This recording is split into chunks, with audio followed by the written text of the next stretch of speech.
दोस्तों, आपने कितनी ही बार यह नोट किया होगा कि आपके मोबाइल पर अचानक ही किसी अनजान शख्स की कॉल आती है। कॉलर आपसे कहता है, नमस्कार सर, क्या मेरी बात विजय कुमार जी से हो रही है? अगर आप विजय कुमार हैं तो आप कहते हैं, जी हाँ, मैं विजय कुमार बोल रहा हूँ। इस पर वो अनजान शख्स कहता है कि मैं ABC बैंक से बोल रहा हूँ और हमारे बैंक के क्रेडिट विभाग ने आपको एक फ्री में क्रेडिट कार्ड देने की योजना बनाई है और आपको एक क्रेडिट कार्ड दिया जा रहा है जिसके लिए आपसे किसी किस्म की कोई प्रोसेस फी नहीं ली जा रही है। इस क्रेडिट कार्ड को प्राप्त करने के लिए कृपया उस लिंक को क्लिक कर दीजिए जो हमने आपको मैसेज बॉक्स में SMS के जरिए भेज दिया है। अब आप उस अनजान शख्स की बात पर यकीन कर उस लिंक को क्लिक कर देते हैं। क्या आप जानते हैं कि किसी अनजान शख्स की बातों में आकर आप साइबर क्राइम का शिकार हो सकते हैं। मैं हूं नरेश कुमार भट्टी और आप देख रहे हैं मेरा YouTube चैनल लीगल पर्सपेक्टिव। जिन लोगों ने मेरे चैनल को अभी तक सब्सक्राइब नहीं किया उनसे रिक्वेस्ट है, कृपया मेरे चैनल को सब्सक्राइब कर लें और बेल आइकॉन को प्रेस करते चलें ताकि मेरे आने वाले वीडियोस की नोटिफिकेशन आपको वक्त पर प्राप्त होती रहे। आज मैं आपको एक ऐसा फार्मूला, एक ऐसा मंत्र बताऊंगा जिसे याद रखने और बार बार दोहराने पर और इस्तेमाल करने पर आप साइबर क्राइम का शिकार होने से बच सकते हैं और अपने उस बैंक अकाउंट को सुरक्षित रख सकते हैं जिसमें आपकी खून पसीने की गाढ़ी कमाई का पैसा रखा है। ये फार्मूला आपको बताने से पहले मैं ये भी बताता चलूं कि ये फार्मूला हम तक पहुंचाने में दिल्ली पुलिस के नॉर्थ डिस्ट्रिक्ट में तैनात डिप्टी कमिश्नर ऑफ पुलिस का काफ़ी योगदान है। दोस्तों, इस फार्मूले का नाम है पुलिस। जी हाँ, POLICE, पुलिस। अब जो मैं आपको आगे बताने जा रहा हूं कृपया ध्यान से सुनते जाइए। पुलिस में सबसे पहले आता है P से बनता है पासवर्ड। सबसे पहले आपको अपने पासवर्ड को सुरक्षित रखना होगा, उसे नितांत गोपनीय रखना होगा। अगर वह पासवर्ड आप किसी के साथ शेयर करते हैं तो इससे आपको खतरा है। आप अपने ATM कार्ड के लिए, अपनी ईमेल ID के लिए, फेसबुक, इंस्टाग्राम, ट्विटर, हर जगह आप अपना एक पासवर्ड सेट करते हैं। कृपया इस पासवर्ड को किसी के साथ शेयर मत कीजिए और ये बात भी याद रखिए कि इन जितनी साइट्स पे आप अपना पासवर्ड सेट करते हैं हर जगह आपका पासवर्ड अलग अलग होना चाहिए। और यह भी ध्यान रखिए कि हर 2-3 महीने के बाद आप अपने पासवर्ड को लगातार बदलते रहें। अब P के बाद आता है O यानी कि OTP नंबर। दोस्तों, हमेशा याद रखिए कि कभी भी आप बैंक द्वारा भेजे गए OTP नंबर को किसी के साथ शेयर मत कीजिए, खासकर किसी अनजान शख्स के साथ कतई शेयर ना करें। मैं आपको एक उदाहरण देकर समझाने की कोशिश करता हूं। मान लीजिए आपको मोबाइल पर किसी अनजान शख्स की कॉल आती है। आपका नाम आपसे कंफर्म कराने के पश्चात यह व्यक्ति अपने आप को बिजली विभाग का कर्मचारी बताता है। फिर आपसे कहता है कि आपने अभी तक बिजली का बिल पे नहीं किया है, इसलिए थोड़ी देर में हम आपके घर आ रहे हैं और मजबूरीवश हमें आपकी बिजली काटनी होगी। इस पर आप तुरंत कहते हैं कि सर, हम तो अपना बिल पे कर चुके हैं, आप कृपया अपने सिस्टम पर चेक कीजिए। उसके बाद आपको कॉल होल्ड रखने के लिए कहा जाता है। फिर वो अनजान शख्स थोड़ी देर में आपसे कहता है, सर आप सही कह रहे हैं, आपके पैसे हेड ऑफिस के अकाउंट में आ गए हैं, लेकिन किसी ग्लिच के चलते, हमारे जो सिस्टम है कंप्यूटर्स के, उसमें किसी ग्लिच के चलते हमारे पास अभी तक ये अपडेट नहीं हुए हैं।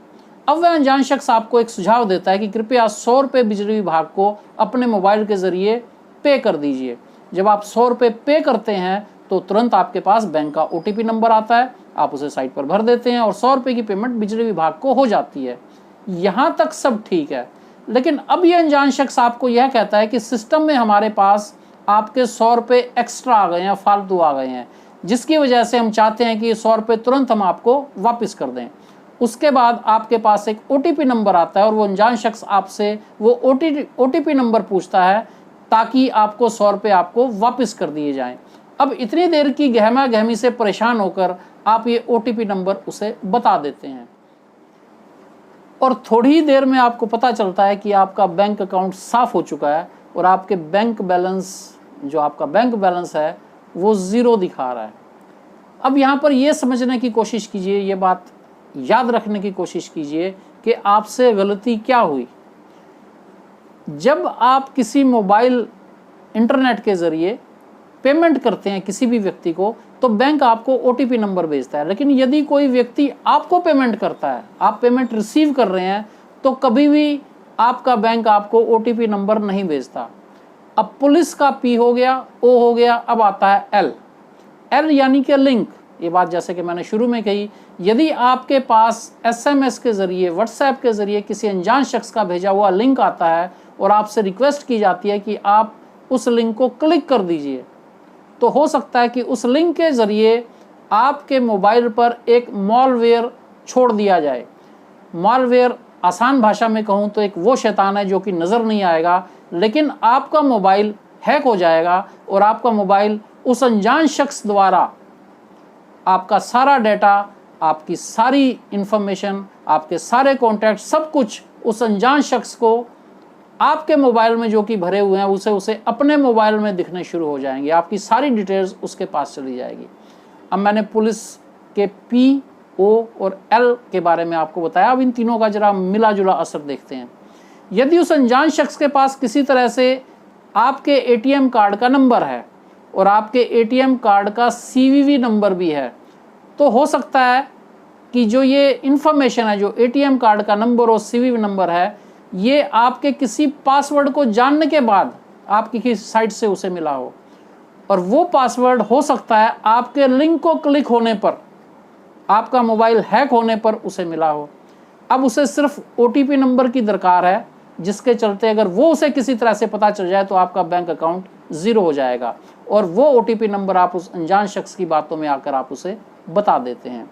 तो दोस्तों, POL के बाद आता है I, यानी कि आइडेंटिटी, यानी आपकी पहचान। अब आप अपनी पहचान कैसे एक अनजान शख्स के साथ पहुंचाते हैं, इसको मैं एक उदाहरण के रूप में आपको बताने की कोशिश करूंगा।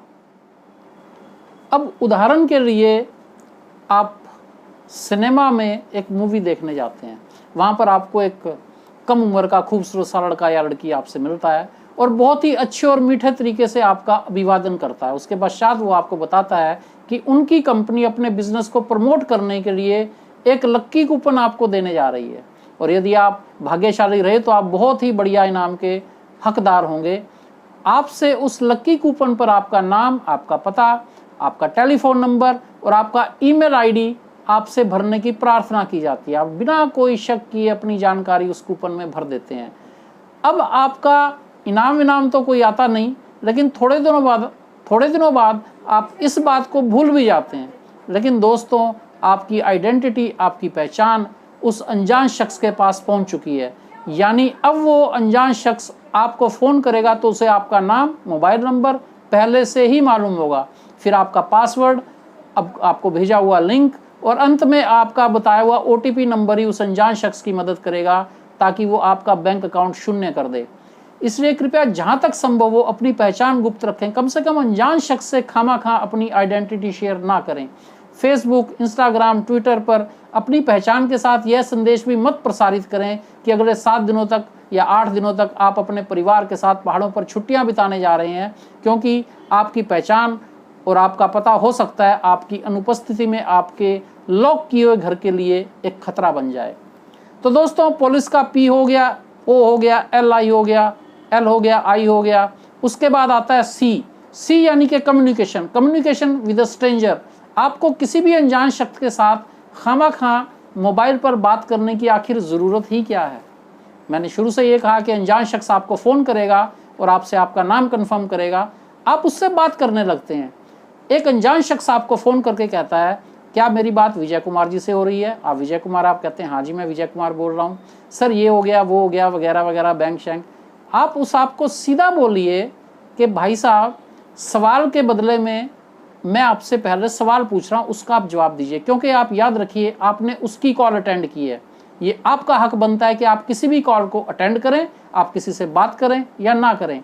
आप उससे सीधा सीधा ये सवाल पूछिए, पहले आप बताइए कि आप कौन बोल रहे हैं और किस सिलसिले में मुझसे बात करना चाहते हैं।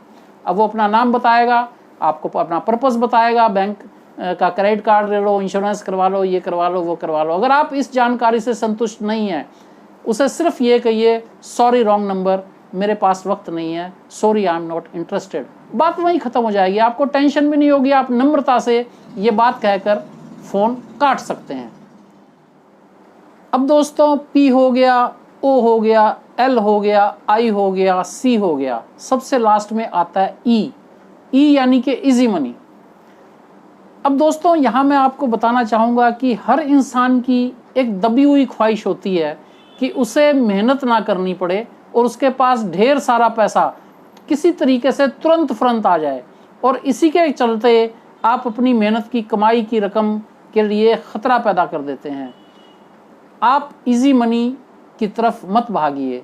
कोई भी व्यक्ति किसी भी जरिए से आपको अगर इजी मनी पहुंचाने की या मदद करने की या किसी भी तरीके से इजी मनी आपको लगता है कि आपके पास आ रही है, कृपया उसमें इंटरेस्ट शो ना करें।